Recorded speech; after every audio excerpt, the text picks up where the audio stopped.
Yang dimaksud tua dan muda itu sinten?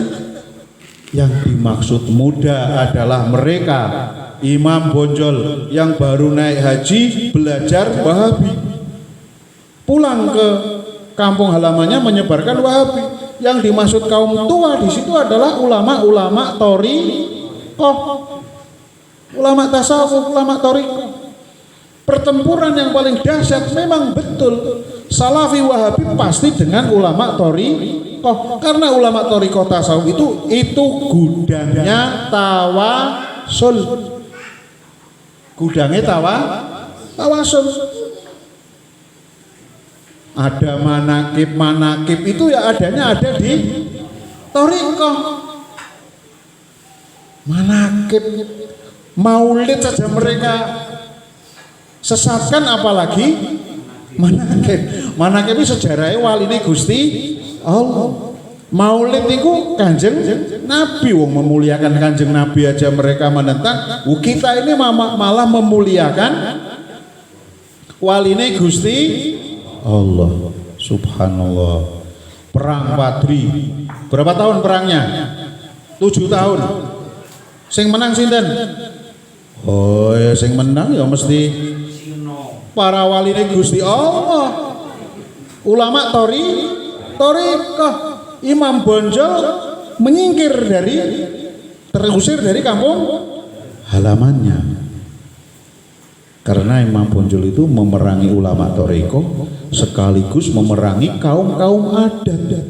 Istilah di sininya mungkin ya kaum abangan. Dimenangi oleh Imam Bonjol, terusir dimenangi oleh para ulama-ulama thariqah tasawuf. Baru setelah sekian tahun terjadi rekonsiliasinya apa? Sekarang ini musuh kita itu adalah penjajah Belanda. Ayo Imam Bonjol tobat, nggak usah musuhin ulama, didadekake pemimpin untuk melawan penjajah. Jadilah Imam Bonjol sebagai pahlawan. Itu setelah dia tidak memerangi ulama thariqah. Jadi Wahabi itu sudah ada, Pak, jauh sebelum Nahdlatul Ulama berdiri. Jadi ini yang harus panjenengan kita waspada. Kalau terjadi gesekan dan betul itu itu memang bisa sangat terjadi. Mereka. Nah, inilah pentingnya Nahdlatul Ulama. Nahdlatul Ulama itu untuk menjamiyahkan tradisi Ahlussunnah wal Jamaah, dengan menjamiyahkan sehingga amaliyah Ahlussunnah wal Jamaah tetap lestari di dalam jamiyah.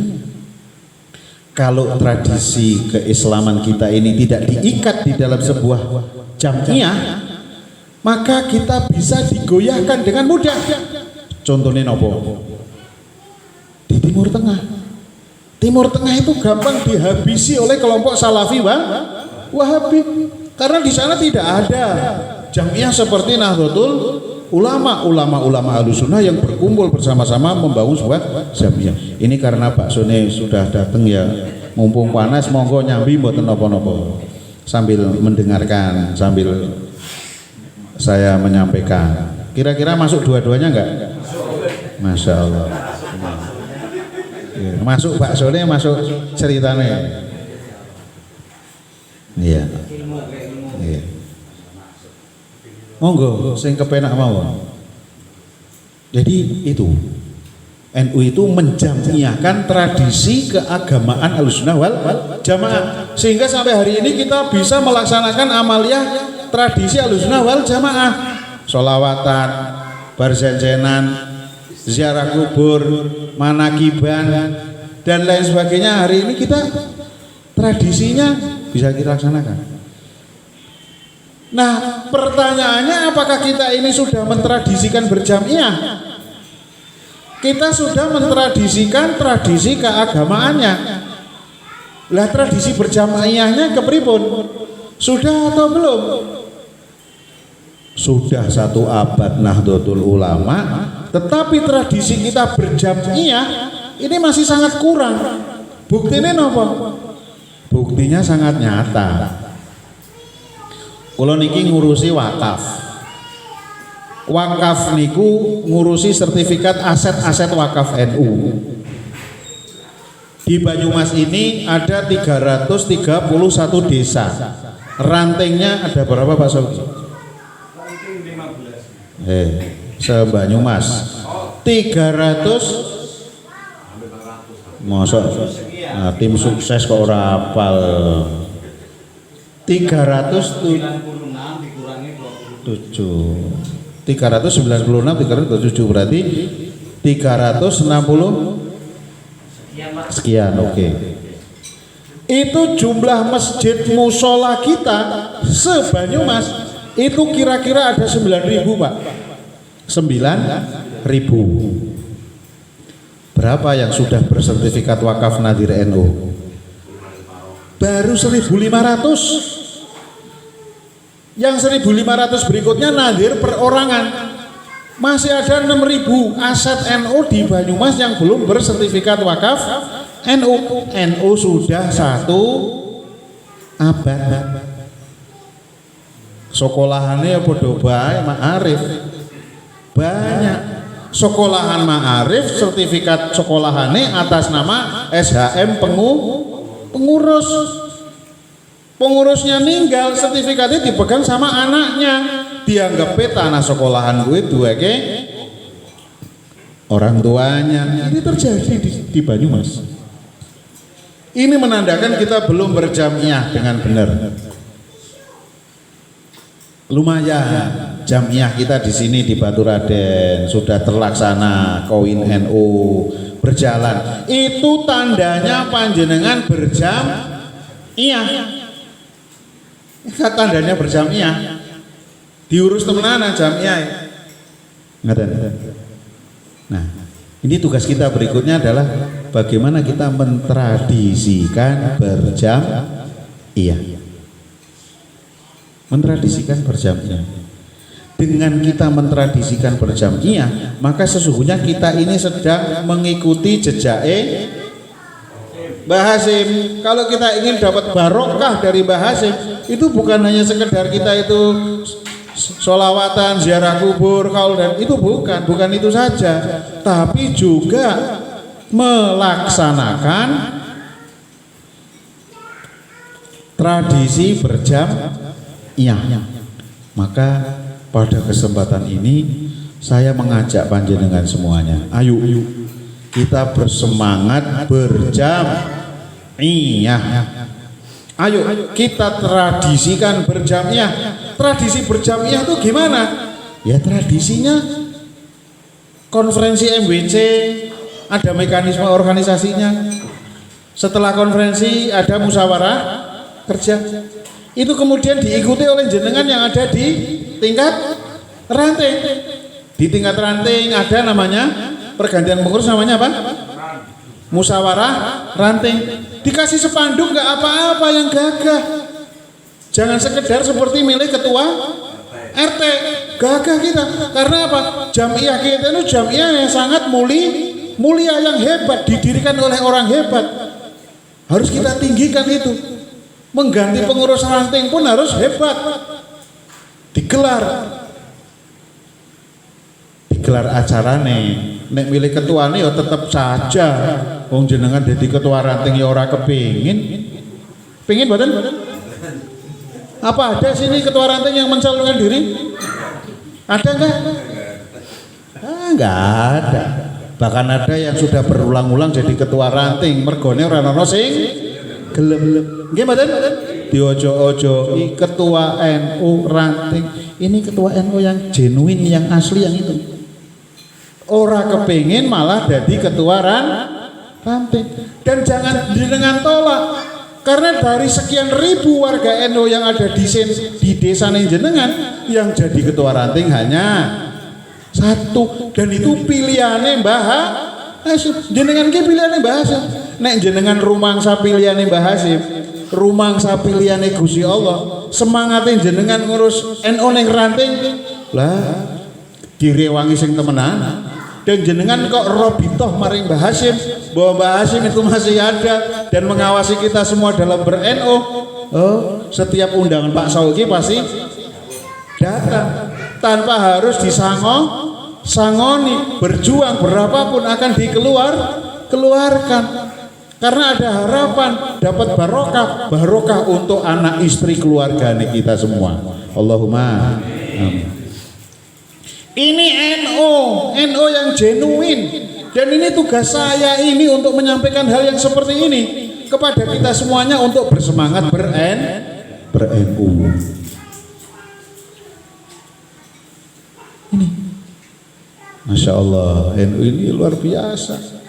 Jenengan jadi ketua ranting ya ora kepengen. Reorganisasinya makanya di dalam tradisi berjamiah, meskipun begitu ya harus kita gelar yang hebat, yang bagus. Nah, kalau kita ini sudah mentradisikan berjamiah, maka kita akan mempunyai kekuatan. Adanya koin NU bisa berjalan ini kalau jamiahnya mestinya harus jalan. Meskipun pada prakteknya beberapa di daerah jamiahnya nggak jalan, tetapi ketika ada iuran ya bisa ngumpul ke duit. Ini hebatnya NU, Masya Allah. Nah ini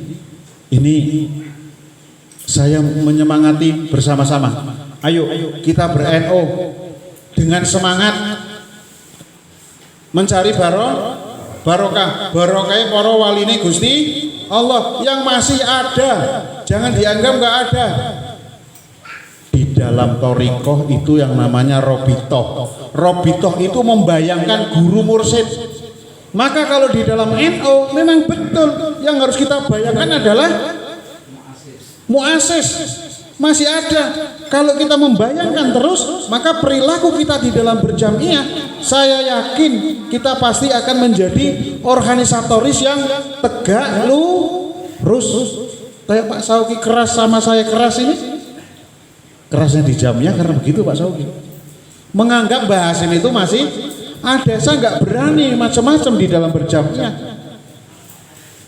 Nah ini, ayo kita mentradisikan berjamiah dengan semangat, karena dengan berjamiah kita kuat dan kita bisa melaksanakan apa saja agenda-agenda yang akan kita laksanakan.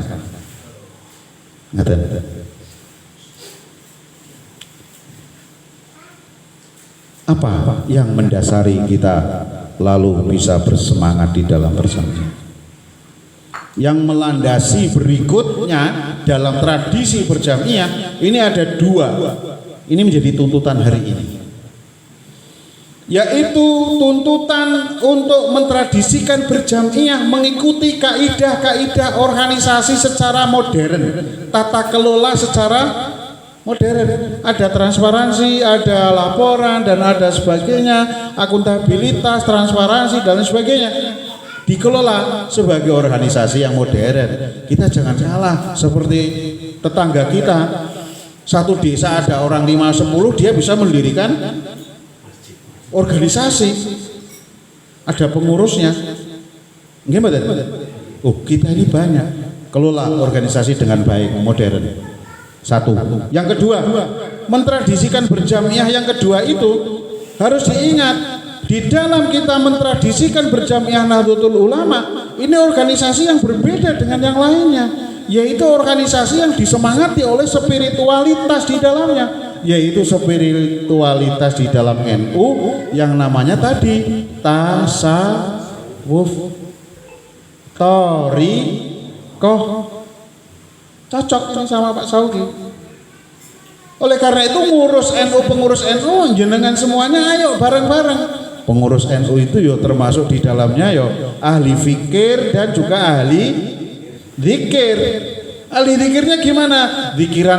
Zikiran yang dengan guru, itu yang namanya thariqah. Kita bertasawuf karena itu akan menjernihkan hati kita.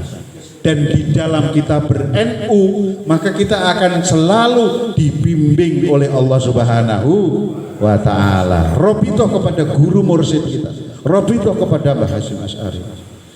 dengan membiasakan kita melafalkan kalam la ilaha illallah di dalam kolbu kita, hati kita, yaitu dengan berbaiat thariqah. Cocok kalau kali Pak Saukin ini. Pak Saukin ini di PCN itu mengkampanyekan, ayo pengurus NU berbaiat thariqah, karena ruh, semangat, jiwa Nahdlatul Ulama itu ada di thariqah, di tasawufnya Pak. Itu kekuatan spiritual ini yang membedakan organisasi kita dengan yang lainnya. Yang lainnya nggak ada spiritualitas tasawuf, bahkan menentang mereka. Loh, kalau mereka berani menentang kepada kita, menentang para wali-wali Gusti Allah, oh hancur itu. Oh itu pasti itu hancur. Dan semangatin jenengan ketika berthariqah, bertasawuf di dalam Jamiah Nahdlatul Ulama lurus, karena nggak akan pernah memainkan organisasi untuk tujuan dunia, karena takut. Paling orang nek ora wedi karo Gusti Allah, wedi karo Mbah Hasyim Asy'ari, nganggepe isih ana karena Robitoh tadi itu. Ngaten. Nah, jenengan pun baiat thariqah napa dereng ini? Alhamdulillah. Yang sudah berbaiat istiqomah. Yang belum paling ora yo seneng bareng-bareng karo para ulama thariqah. Pengurus NU diantaranya niki perspektif saya bisa berbeda dengan yang lain. Ya kudu betah juga, betah zikiran la ilaha illallah. Sekali-kali memang harus begitu. Loh, kalau pengurus NU-nya itu tidak ahli zikir, kita nggak hanya membutuhkan orang yang ahli zikir. Oh ternyata banyak sarjana jadi pengurus NU ora kober. Kita butuh sarjana tapi sing kober luwe-luwe sing ahli zikir la ilaha illallah. Paling ora ngurus organisasi kita karena ahli zikir la ilaha illallah, selalu di dalam bimbingan Allah Subhanahu wa ta'ala. Oh kita kalimah la ilaha illallah sangat luar biasa kok. Malaikat ngerubungi kita semuanya kok. Dan kita akan diberkahi kok. Nah, ini saya menyemangati panjenengan semuanya. Ayo kita berjamiah, mentradisikan berjamiah dengan dua hal tadi.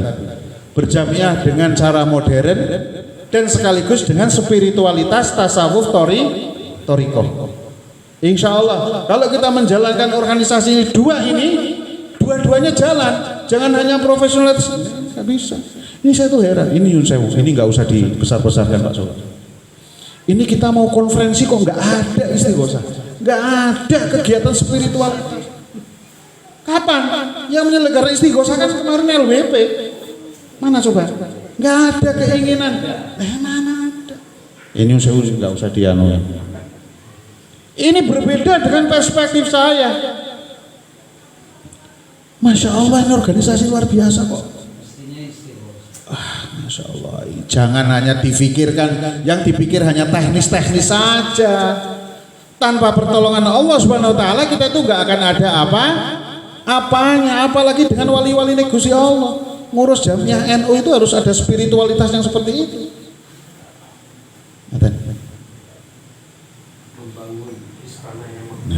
Insya Allah itu untuk ulasan ke depan, ulasan ya Pak Suwid.